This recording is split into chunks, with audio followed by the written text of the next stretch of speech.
Magpapalit naman tayo ng rubber cap sa badya mga idol. Tips and tutorials. Unang gagawin natin mga idol, pag natanggal na natin yung gulong, tanggalin lang natin yung dalawang maliit na screw bolt. Gagamit naman tayo ng pine trees na bolt. Gagawin natin tong tweezer para matanggal yung drum. Ikutin lang natin yung bolt hanggang sa bumaon para hindi tayo mahirapan tanggalin yung drum. At pag natanggal na natin yung drum, tatanggalin naman natin tong clip sa kanyang brake shoe. Gagamit lang tayo ng pliers. Ikutin lang natin yung pin para matanggal yung clip. Tanggalin na rin natin yung mga spring na nakakapit sa brake shoe.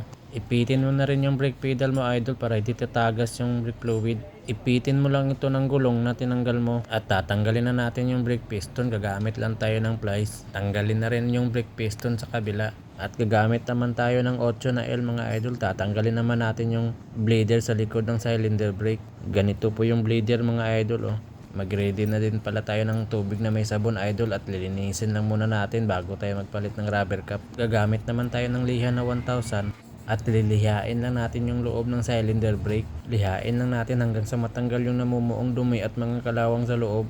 Tanggalin na rin pala natin yung mga lumang rubber cap para malinisan na rin natin yung ilalim ng brake piston. Lihain lang natin mabuti yung paglalagyan ng rubber cap dahil pwedeng dumaan yung brake fluid sa ilalim pag hindi natin ito nalihan ng maayos. Pwede din tayong gumamit ng air grinder mga idol para mas mabilis yung trabaho natin. Pero pag wala, pwede naman mano-mano, lihain lang natin. Sa paglagay naman ng rubber cap sa brake piston mga idol, may video tutorial naman ako dyan. At nailagay ko na nga yung rubber cap sa dalawang brake piston. Bago naman natin ito ilagay, lagyan lang muna natin ng counting fluid yung cylinder brake. Sa pagpasok naman ng brake piston mga idol sa kanyang cylinder brake, unahin lang natin dito sa kanyang bandang baba para hindi malalaglag yung spring pag inilagay na natin. At dito naman sa kanyang cap mga idol, itulak lang natin ang flat screw dito sa gilid para ma-fitting siya sa kanyang cylinder brake. At pwede na natin ilagay yung kanyang spring.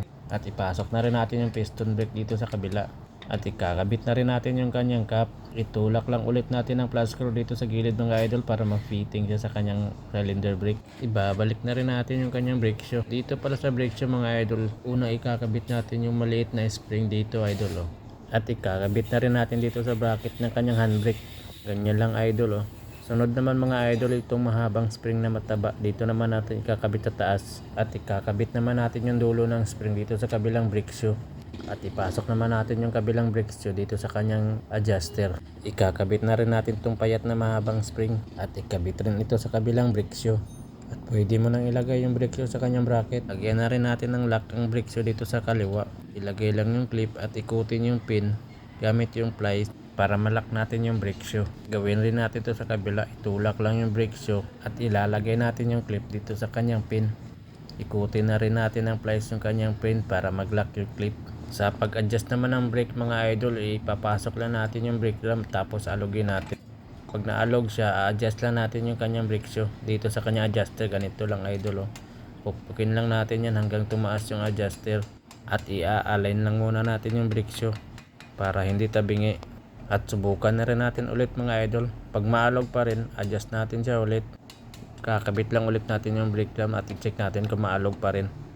At dito mga idol, kaunti na lang yung alog niya. Bakit ba kailangan natin isetting yung brake shoe sa kanyang brake drum? Para po yan hindi malayo yung travel ng brake piston sa kanyang brake shoe. Dahil pag malayo yung travel ng brake piston, malalim din yung brake mo. At hintayin na rin natin na makatulo yung brake fluid bago natin ilagay yung kanyang bleeder. Pag nakatulo na yung brake fluid, bago mo nilagay yung bleeder, dalawang bleeding lang kakapit na yung brake. Yeah.